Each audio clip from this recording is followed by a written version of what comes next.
Support for your public radio station comes from our members and from United Way of Greater Rochester and the Finger Lakes, serving the community for more than 100 years, dedicated to creating a future where everyone's basic needs are met so all can thrive. More at unitedwayrocflx.org.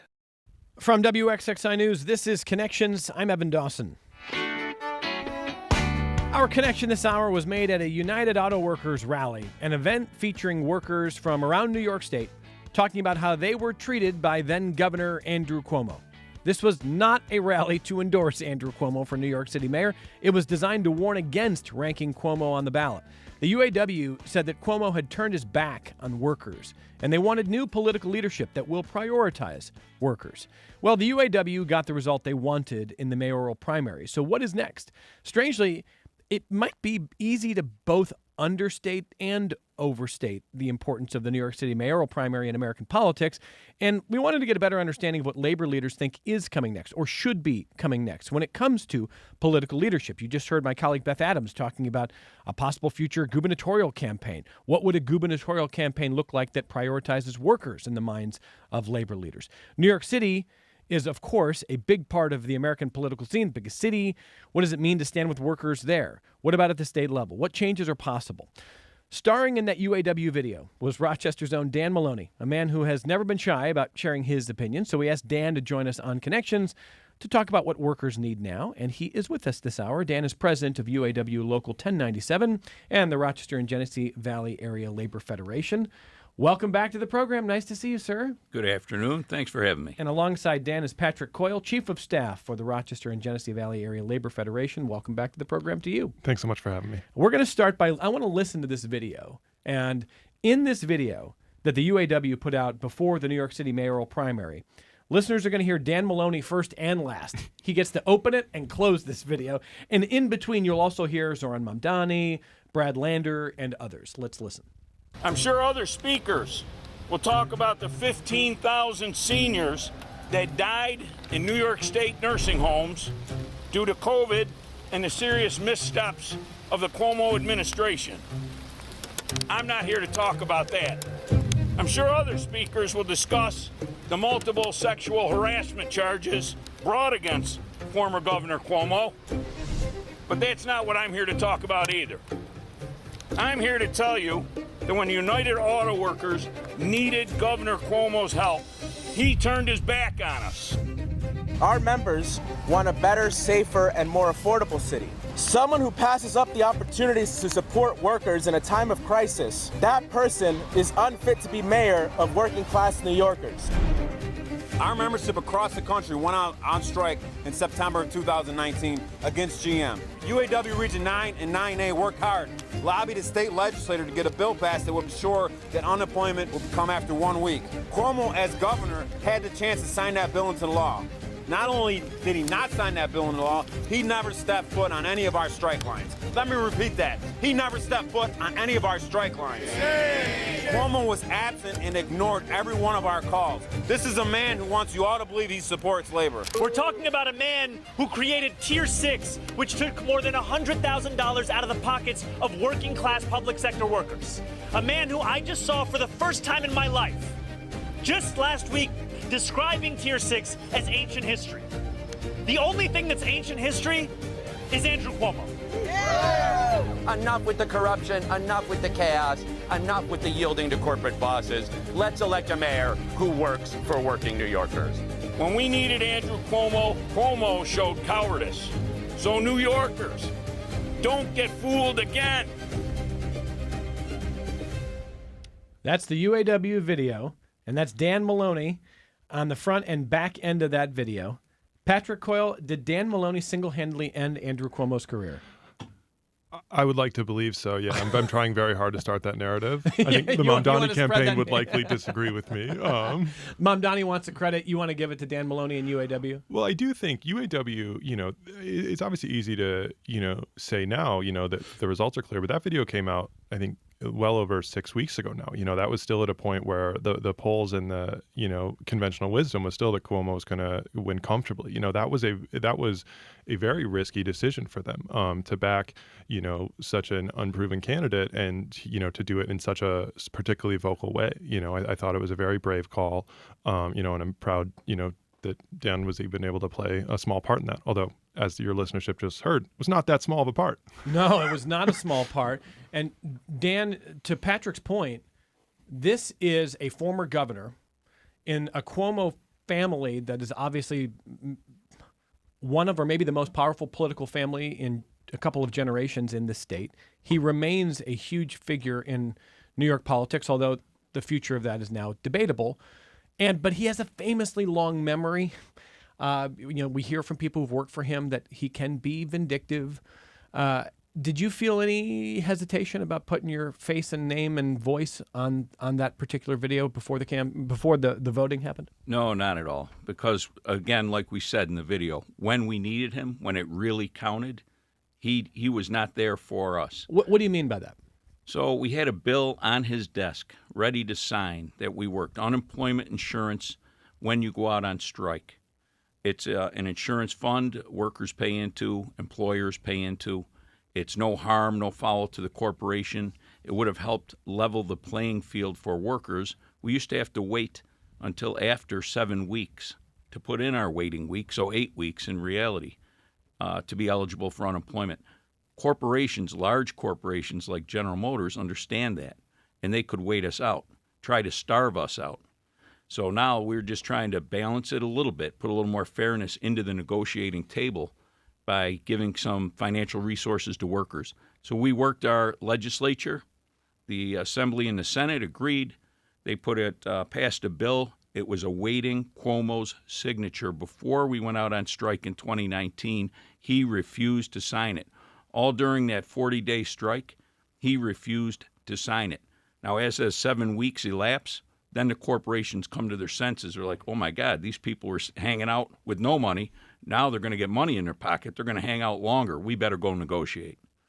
And there is some stats that show giving workers that insurance fund they paid into, right, unemployment, it will help shorten strikes in the long run. Just for that reason, corporations will stop playing games. They'll come in earnest and bargain in good faith from day one, as they should.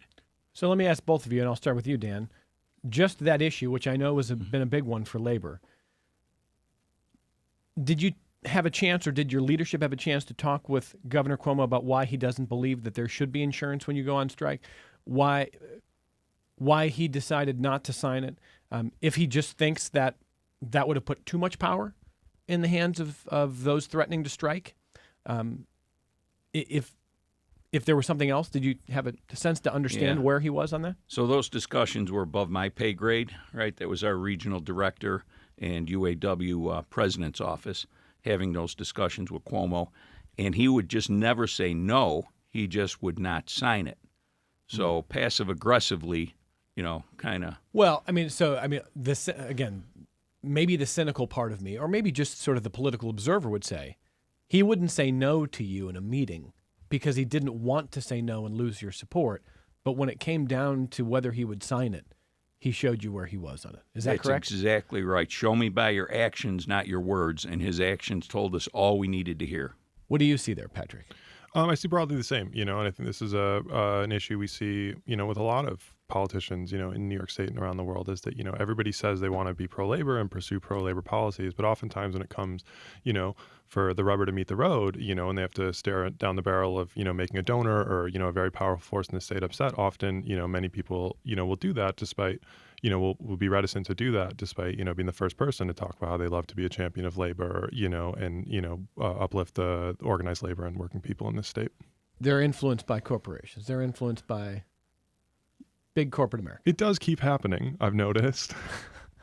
Okay. You're seeing a trend anyway. So, so Dan, when you decide, okay, we're going to do this, I will put my voice on this video. Did you hear anything from the Cuomo campaign or from Cuomo? Again, not me personally, but I'm sure this is Region 9A where this occurred. New York City, Long Island, and New England is Region 9A. We're Region 9, where I'm out of, right? New York, Pennsylvania, New Jersey is Region 9.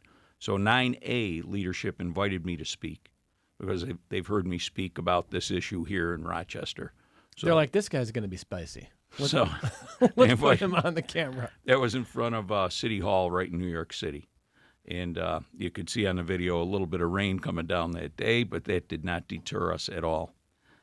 By the way, at that point, Jessica Ramos was my favorite horse in the race. And this is before her polling numbers were not good at all. Mm-hmm.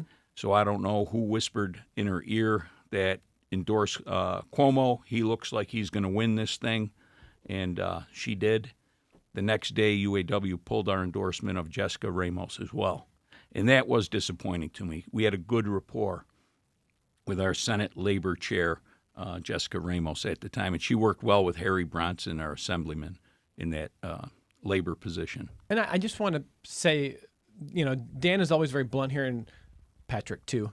Although Patrick, depending on what his current job is, he has to edit himself too much for my taste. But not too much with my current job, don't worry. But I always appreciate the fact that I know when you guys are here, you're going to speak bluntly. So I'm going to be blunt here as well. There was definitely a risk 6 weeks before this campaign.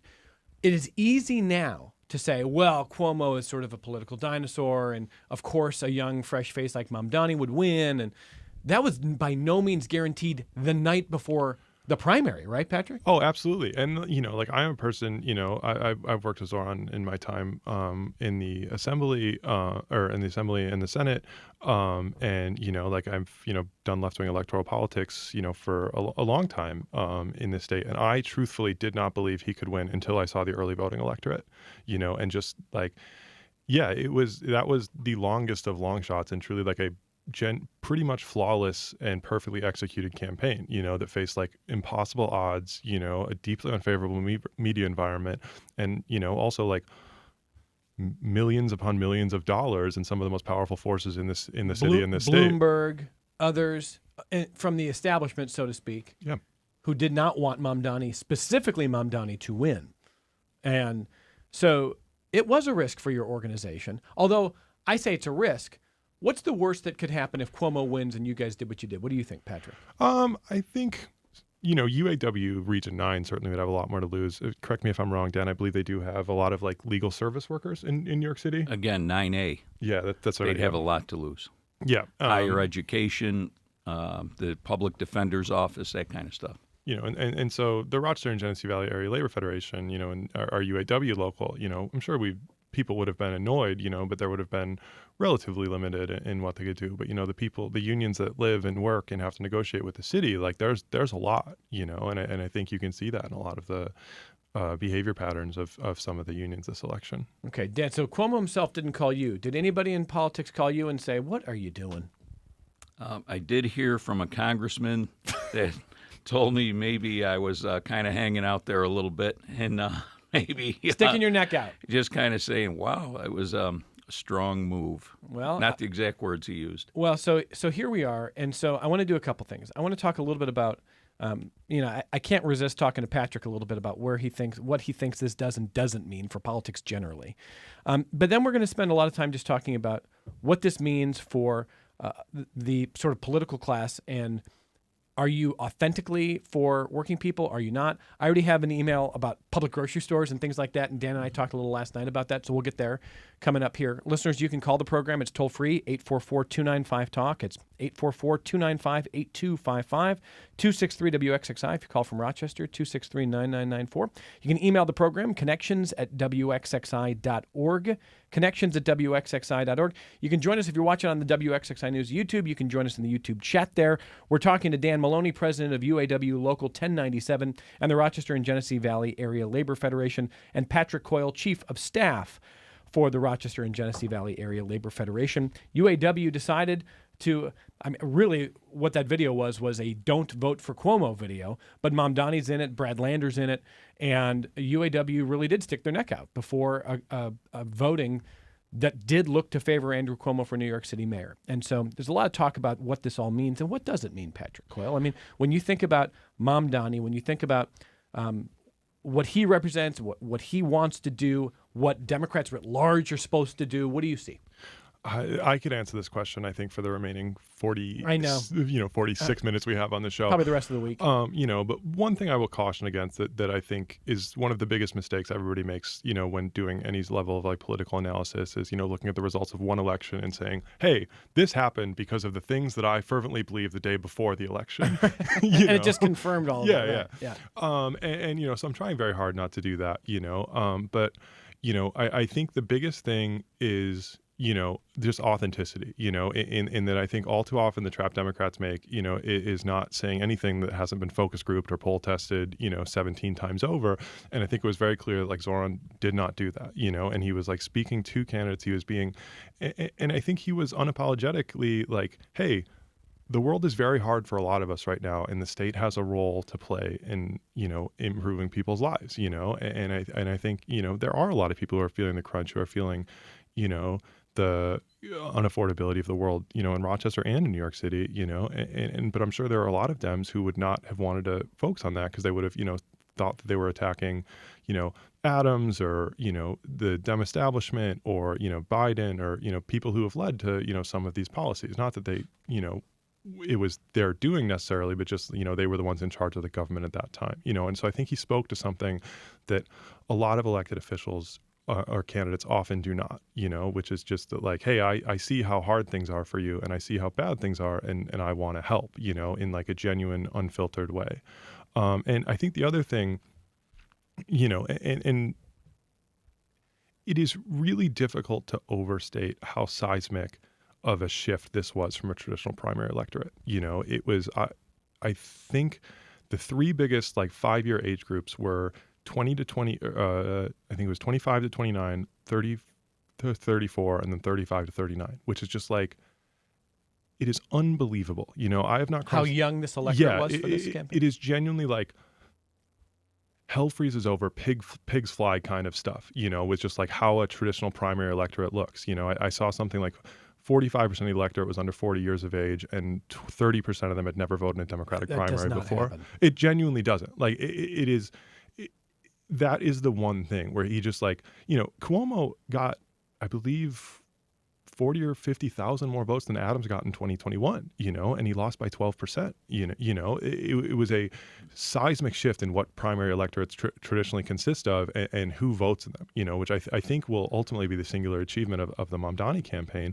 But, that didn't happen. Lots of people tried to do that, every candidate I've ever met. Which is tried. why I'm curious to know if you think Mamdani is sort of sui generis here. He's a unicorn. He is a one-off. He is a very charismatic, dynamic, attractive 33-year-old who understands the changing media landscape in a way that a lot of candidates don't. And so you can try to do that elsewhere, but it takes a Mamdani-esque candidate. Or no, people want to change in policy. People want to change in approach. What do you see? I think it's both and. I do think that like there is some level of, yes, like he is one of the singularly gifted, political orators and communicators we have seen in our lifetime. Like I cannot ever remember just like seeing a guy who has the juice so clearly. We're just like that guy's got it. There's a very short list of people in my lifetime who I've seen, and be like, oh wow, that guy's got every tool in the shed, and he's on that list. But yeah, also I do think there were some stuff in terms of just like, look at everybody else's plans. It's just like, hey, here's my, 17-step tax credit, for what I'm going to do for small business owners who live in one of 50. And that was kind of Brad Lander. I mean, like Lander was very detailed on policy. But that's what I mean. Like if you hear 5 pitches and they're all, like, hey, here's what I'm going to do for policies in these 25 affected zip codes, and here's the slightly different tax credit I'm going to do for the next borough over versus like, hey, I'm going to make the buses fast and free and I'm going to freeze the rent.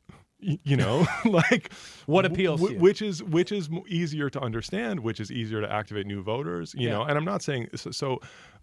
I think there is a simplicity and an elegance in his campaign, as well as just like a level of authenticity that like it is very clear that he was a big driver in what the campaign was doing and what the campaign was putting out, and that everything was not being run through 15 layers of staff and consultants before they did stuff, and I think that resonates with people, especially in a world where all too often it seems that candidates, particularly on the Dem side, like won't want to say anything if they haven't focus grouped it 15 times already. Yeah, and so Dan, part of what I want to understand from your perspective is this. What Patrick is saying is it's not just that Mamdani is an outstanding or an extraordinary political candidate or talent. It's that he combines that with understanding where people are actually hurting and listening to them in ways that if he wants to get wonky, he can. I don't think Patrick's saying he's not substantive. No, absolutely not at all. But substantive in a different way that communicates, that cuts through a lot of wonky noise. And so, Patrick was saying, I think I can share this before the program, get ready for a bunch of political candidates to try to just do the Mamdani where, I'm just going to do TikTok, like whatever that means to you. I think that will be the takeaway for a lot of bad candidates and bad campaigns. It's like, oh, we just have to do a lot of video. Just get on TikTok. Whereas what Mamdani did, walking the length of Manhattan, but putting out videos where he's actually just hearing from people on what is angering them or what is frustrating them about the way government does or doesn't work, right? I mean, like that's in demonstrating active listening in a substantive way. The very first video I think he put out, and I think this was before he even officially announced, but he basically went into, he was like, hey, New York City underwent one of the biggest rightward swings in the country from 20 to 2024. Right. I'm in the neighborhoods, that experience these swings, talking to people who voted for Trump and trying to figure out why and trying to figure out, what they would like to see change, and I think that's just like very clear is he makes people feel heard and listened to, in a way that like many people often do not. And so, Dan, New York City, despite its reputation, it was the city that elected Giuliani a bunch of times, Bloomberg a bunch of times, and had this rightward shift that Patrick just talked about. Now, this was a Dem primary. We'll see what happens in November. I think Mamdani looks good, but you never know. Cuomo says he's considering running. Eric Adams thinks he's going to be an independent. You never know. So what is it about that candidate or that campaign that stands out to you policy-wise or idea-wise for workers? What resonates with people who say, this isn't working and this person seems to get that? What is that? Mamdani channeled his inner Bernie. This is my takeaway, right? At our annual meeting, my comments were on, for us to win, us being progressives and unionists, to take back after what happened with Trump. Trump stole the populist message, right? And he had gains in the black community, in the Hispanic community, upticks in women voters for Trump, right? Stealing our message. He lied. He didn't follow through on a lot of stuff that he said, interest rates coming down, day one, food prices coming down, all that stuff, right? Sure. Wasn't true. But Mamdani kind of plugged in that, again, channeled his inner Bernie. This is a class struggle, and we can't afford housing. We can't afford food. We need a plan. The wealthy elite are getting fatter and fatter and not paying their fair share of taxes. We're hoisting up the whole burden on the tax base, right? Working class folks and working poor. We need to change this dynamics. And so my comments at the annual meeting were we need 3 ways to hammer this out is, you need a good candidate, you need the issues, and then you need messaging, right, to make those issues resonate among the voters. So the candidate, you guys spoke at length about it. Right, good-looking young guy. He's, very charismatic, so people attract to him anyhow. The issues he spoke about was affordability. I can't afford to live in New York under these circumstances. People just keep jacking up the rents artificially, buying up blocks, buying up buildings. Again, the people with the big money, the billionaires, and they're getting fatter and fatter, and the working poor are getting worse off, right? So this wealth inequity that Bernie really coined, and, we saw what happened with Hillary kind of stole the Bernie election in 2016, and people didn't want to see a repeat. Now with Cuomo being what Elon Musk is calling the uni party, right, the Republican-Democrat uniparty. So, we need to differentiate what are we going to do for the voters and bring down the cost of prescription drugs and food and hold the line on housing prices. People got to live. They need to go to the doctor. They need energy. We don't need to be raked over the coals and kept in this continual cycle of poverty, working our tails off and never going forward. So one other point here, and then I'm going to take your phone calls. Dan, when you talk about the uniparty, there's been some flavor of this for years saying, well, there's no difference between Republicans and Democrats. They're both supported by, corporate sponsors, et cetera, et cetera. And certainly there are obvious differences between Republicans and Democrats, but I also understand the critique that says largely when it comes to wages, when it comes to the working class, there's maybe less of a material difference than there is on social issues where there's huge differences, things like that. I mean, Patrick's giving me looks. I have no idea where he's going to go. But no, I just disagree. I think like, I understand, the maybe you can say like the Democrats not want to do more to make things better, but like I do think by and large the Republican Party broadly wants to make things worse, and I do think there's a significant gap between where the parties stand, especially on economic issues. I would just push back on that. No. I'm simply observing for the people who, in the last decade, have voted maybe for Bernie and for Trump, and those people do exist. Absolutely, right. Mm-hmm.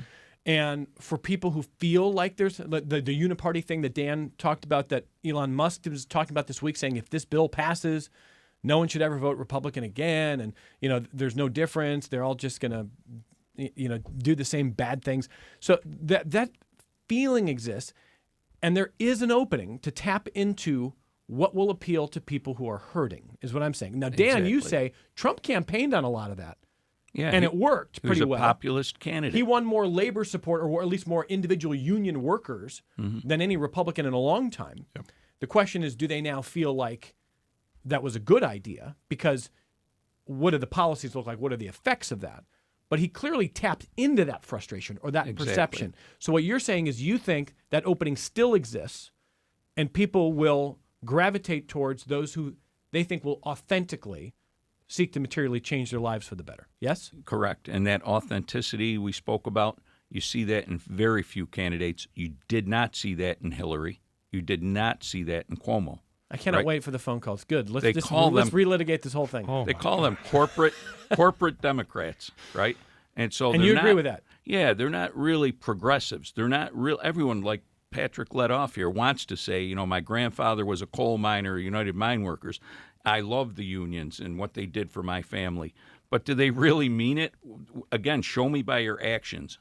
And, Cuomo did that, as we spoke about earlier. Okay. So let's take a little feedback from listeners. Starting in Brooklyn, this is Liddy. Hey, Liddy, go ahead. Oh, it's Riddy. Hi. Oh, Riddy. Hey, Riddy. I should know that voice. It's Riddy. I got the wrong. Yeah. Hey, Riddy, go ahead. This is Riddy. I work in tenants' rights and housing issues, and so glad to be hearing this conversation in Rochester. What we did in Brooklyn with the New York State Tenant block is we brought together 20,000 voters who would only vote for a candidate who would freeze the rent. And in the end, that became Zohran Mamdani. And I just wanted to share a few observations and then ask what folks think about what this might mean for 2026.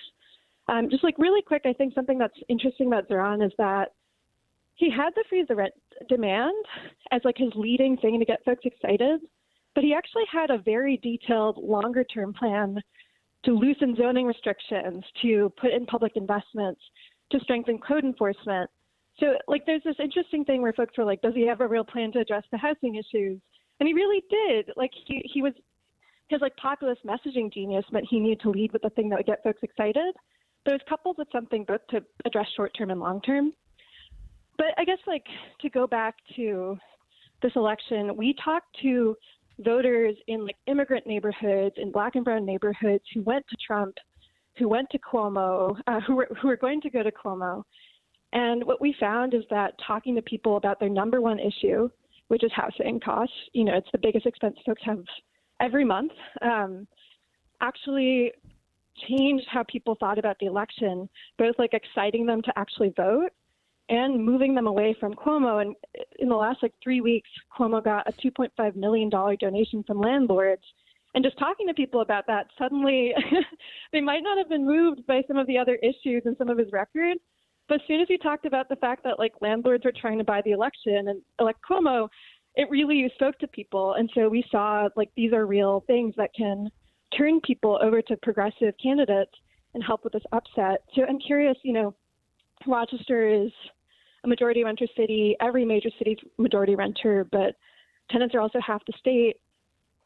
I'm curious about looking ahead to next year's gubernatorial races, Hochul, Lawler, maybe Delgado, obviously state races and congressional. How do you think this is going to play out, whether we're looking at housing affordability or labor? What are these candidates going to need to earn like the tenant and worker votes?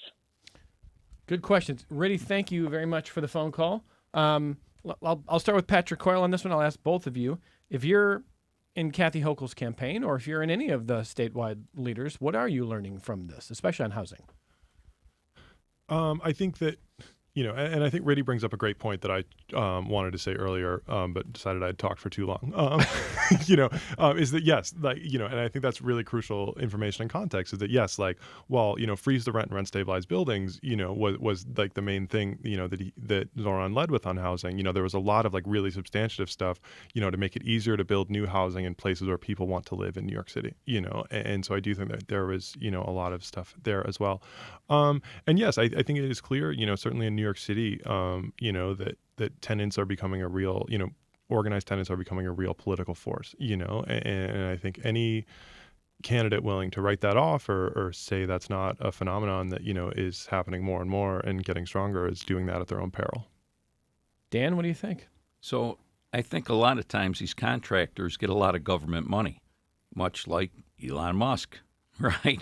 So they get a lot of free government subsidies and tax breaks to do the right thing. And we should, as a government, be controlling and regulating their worst impulses a little better than we do.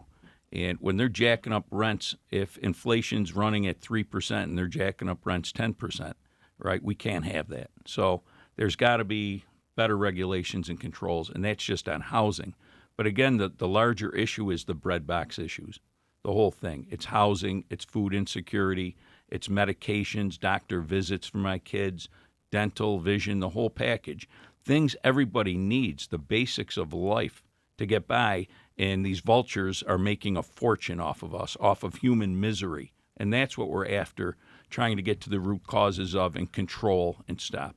Well, I don't know how abundance-pilled Patrick Coyle is, but, we just saw the state of California roll back a decades-old, I think when Reagan was there, an environmental law that has been blamed for blocking affordable housing for decades. Environmental advocates have said that it's a very important piece of environmental legislation. They just rolled it back last week, saying that, we've got to find a way to build more affordable housing, and there have been overreaches in regulation, et cetera. So we're going to see the Mamdani approach, if he wins, put into practice, and it will be a very interesting test case because it takes a ton of courage to go in this direction and try to change there's a lot of inertia on housing, and there's a lot of money. So that will be interesting to see. And Riddy, I do appreciate that point and that call. And I will be very, very curious to see what Governor Hochul and other people, if they are feeling emboldened or if they feel very hesitant to go down that path that Zohran Mamdani is going. After we take our only break, we're going to get Betsy and Hoover's phone calls. I've got, let's see here. I've got an email. Tim, I'll read your email. Got a lot more coming up with Dan Maloney and Patrick Coyle from UAW. Well, Dan's from UAW. Patrick's chief of staff for the Rochester and Genesee Valley Area Labor Federation, where Dan also happens to be the president. And he was the guy who just ended Andrew Cuomo's campaign. Now, that's what Patrick wants you to think. UAW came out with a video 6 weeks before voting in the primary in New York City. Took a very bold stand against Andrew Cuomo, and we're talking about what that means for the future on the other side of this break. Support for your public radio station comes from our members and from Mary Cariola Center, providing education and life skills solutions designed to empower individuals and the families of those with complex disabilities. Mary Cariola Center, transforming lives of people with disabilities. More at marycariola.org. And Corning Museum of Glass, where guests can discover Brilliant Color, an exhibition exploring color innovation in modern glass. Brilliant Color, with live hot glass demonstrations and other glass creations, awaits. More at cmog.org. This is Connections. I'm Evan Dawson, and this is Betsy in Brighton next on the phone. Hello, Betsy. Hi, I want to congratulate these people for having the guts to do the right thing, because I think that if more of us did that, we wouldn't be stuck in this situation that we are in with our current government. If the Republicans had had the guts to do it over 10 years ago, we'd be so much better off. But I think that one of our big problems is that corporate media owns the airways in all venues now, with the exception of public radio and public television, and that's why they're working so hard to get rid of it. So we have to fight with all we have. So thank you very much. Appreciate it. Betsy, thank you for the phone call. You heard some feedback like that in the last 6 weeks, Dan Maloney? Hey, spot on. And you can tell why this current administration is coming after public radio, right? Because I don't need you to come on here and fight for me here. You don't have to pander to me. Dan's Dan doing Maloney. the fundraising drive. Truth tellers matter. So, no, we can't. Clear Channel and whoever else is taking over the airwaves, right? We used to have a lot of good programming. I liked Ed Schultz. Meat-eating, gun-toting progressive, right? I miss him. You do strike me as an Ed Schultz progressive. You guys have lost me. You know who the late Ed Schultz is. Yes, God you rest do. him. Air America. He was like the Rush Limbaugh of the left. Okay, yeah. I'll take your word for it. Yeah, Well done, well, Evan. you're Good acting. memory. Come on, Patrick Coyle. Hoover in Pittsford next on the phone. Hey, Hoover, go ahead.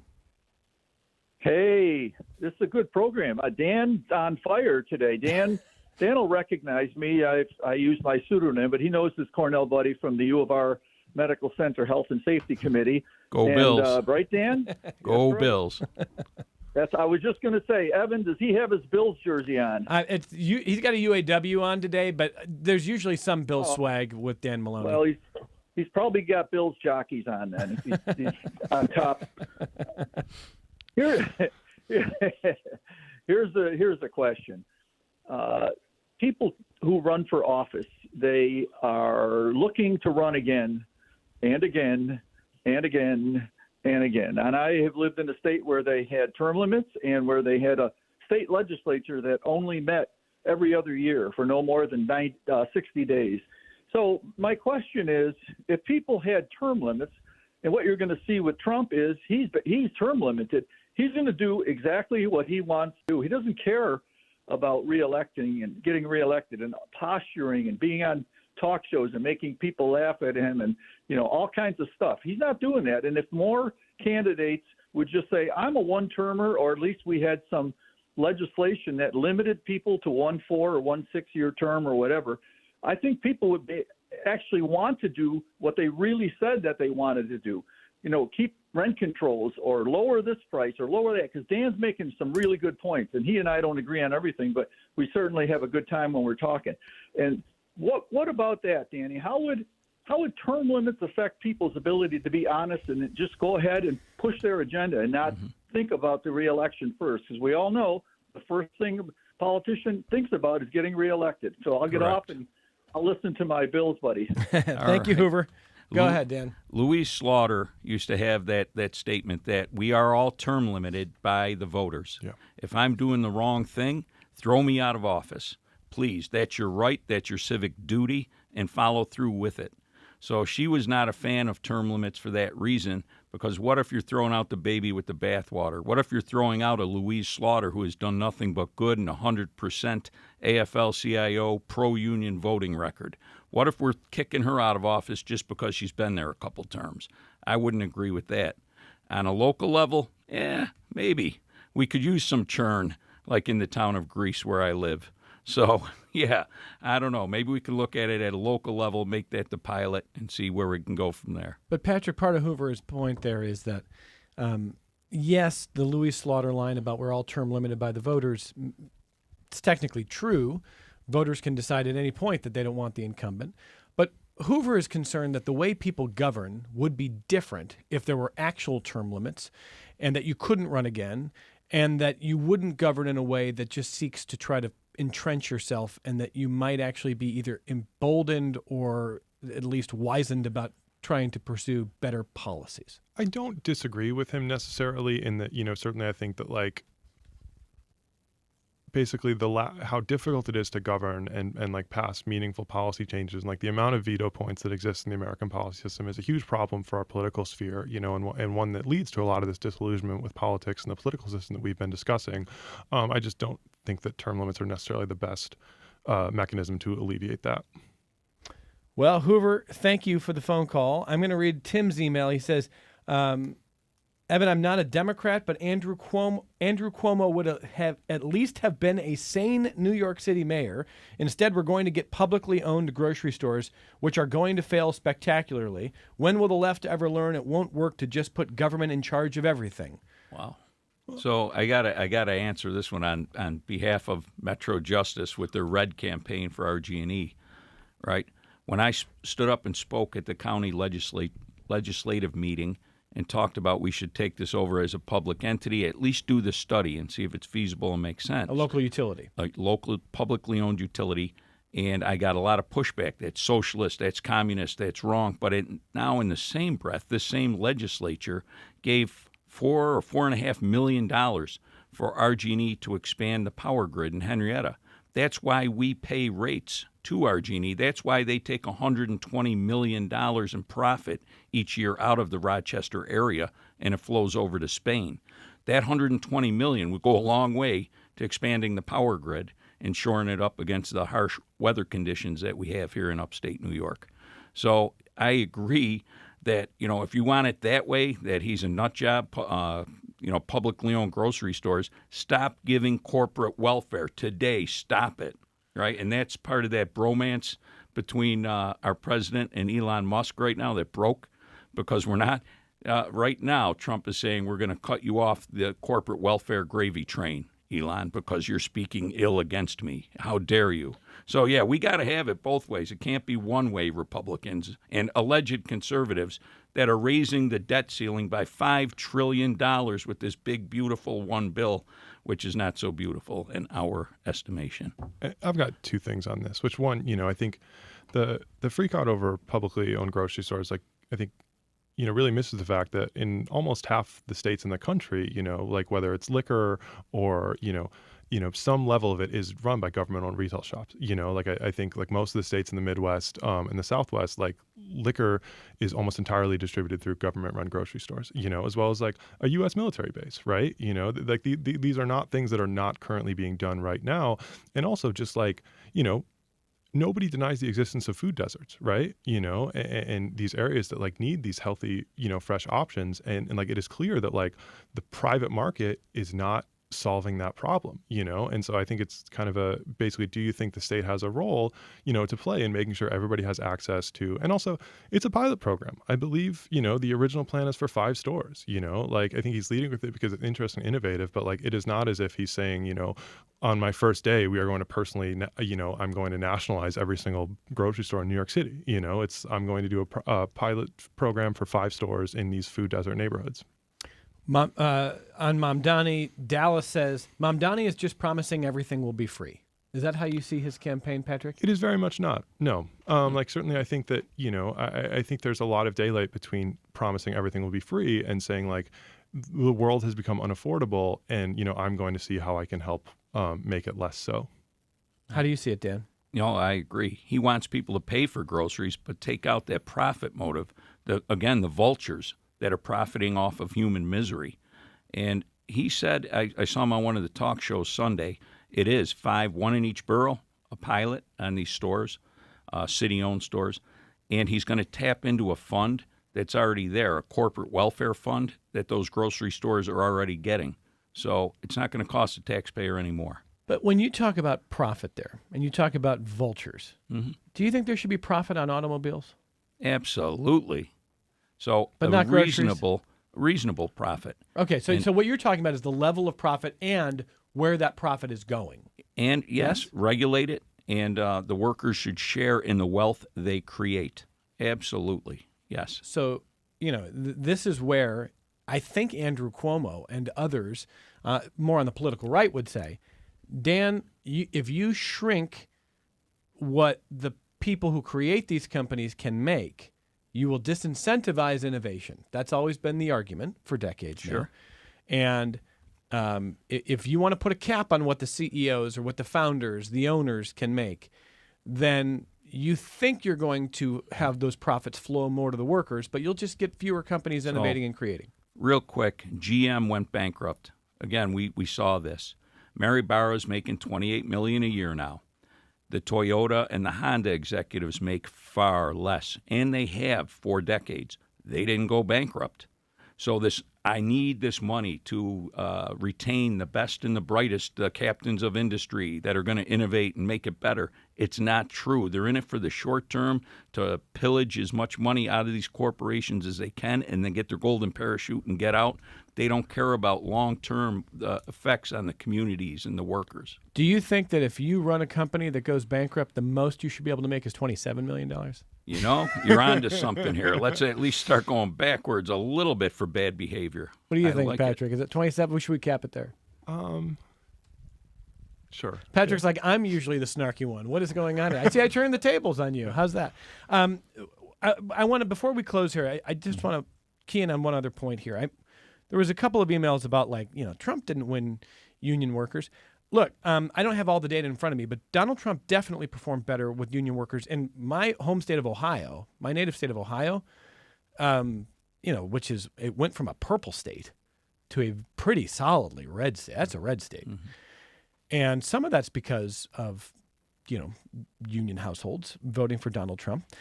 Not all union workers want the same thing. I wouldn't want to make a monolith, and I get that. And there's union workers who vote for Trump and love Trump. There's union workers who voted for Trump and regret that vote. There's union workers who voted for Harris.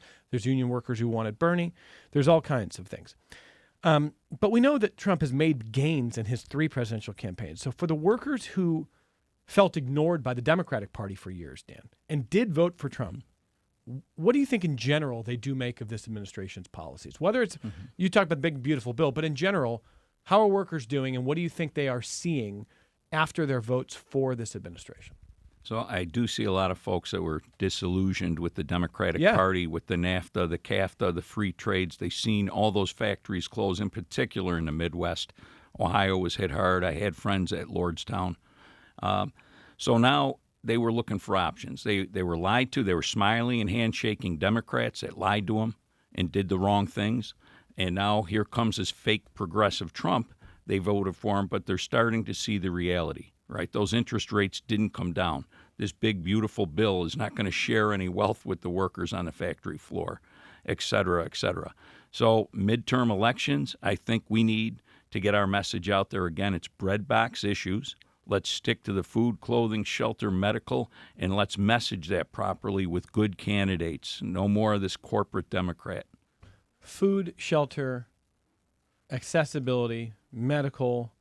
But what does that look like in policy? If you're looking ahead to the midterms, what do you think a winning party needs to do, Patrick? I do think that everyone is mostly broadly aligned on this, which is, a focus on, affordability. Like that, I think is the place that, Zohran and the Democratic establishment have the most overlap, just like this, everyone has realized that, people are frustrated with the political system and feel that it is not delivering, the change that they would like to see to improve their lives, and I think everyone is pretty committed to offering that. And I do think that'll be it. It's just a relentless focus on affordability and, improving these, quality of life issues. What would be the wrong message to take from the New York City primary, Patrick? I think, it's easy. I just think overreacting to one election is always the wrong play. If we run back 4 years, I'm sure you're doing a panel about how Eric Adams' victory meant that, cops were the future of the Democratic Party, and it was taking a strong rightward turn, and so I would, caution against any specific advice more than just like, elections are, each one is different, each one has their own specific set of factors, and, don't allow it to change your beliefs, but don't also be like, okay, well, it's time to rip up everything I thought I thought I knew. No, I think that's very wise, and maybe this is a good place to end. It's interesting you point to Eric Adams because you're right. We could spend a lot of time looking at how what felt like a change election became a one-off or sparked a backlash, pendulum swing, to use cliches, but some of the conventional wisdom is, well, most Americans are somewhere in the middle. They're moderates. They're in the political middle. And so should we then view a Mamdani election saying, okay, that's a moment in time. It will swing back, especially if he cannot pull off what he wants to pull off. Brad Lander, I think, had the most illustrative line here when he said, the the biggest divide in the Democratic Party right now is not between, lefties and moderates, but between fighters and folders, and people are looking for a fighter. And I think that will be much more illustrative, to where the party is headed and what the base wants. That I think people want somebody who is willing to stand up and say, hey, I see what's happening right now and this is not okay, and I'm going to try to change it, unapologetically and without, couched behind 6 or 7 weasel words, and I think that is going to be one of the clear divides as we enter this next year. Dan loves that line. Absolutely. The biggest difference is fighters and folders. So in the last minute here, I will make one prediction. Mamdani will do very well if he becomes New York City mayor. He'll do very well. He'll get reelected easily if he is successful. And I say that not to state the most obvious thing ever, but to say that governing is hard. And promising during a campaign is easy.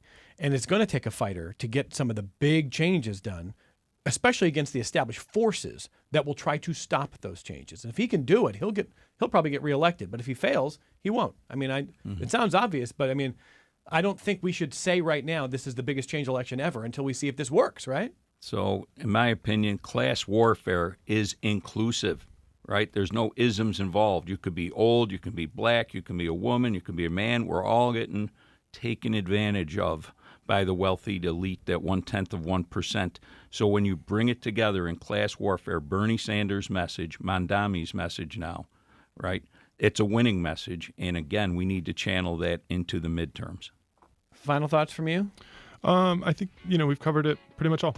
I think that it will change the way people think about primaries, but I think a lot of it does depend on his governing.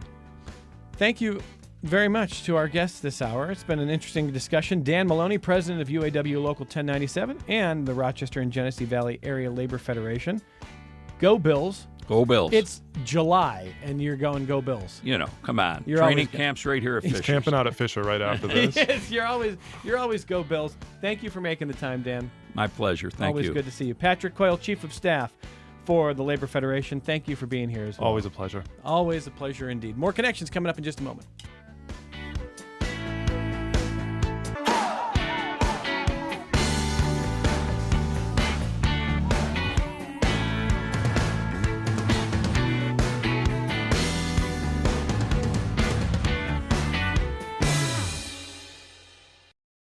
This program is a production of WXXI Public Radio.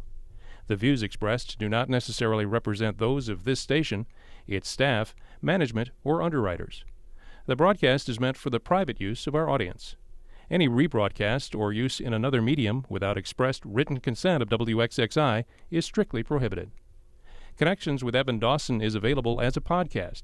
Just click on the Connections link at WXXInews.org.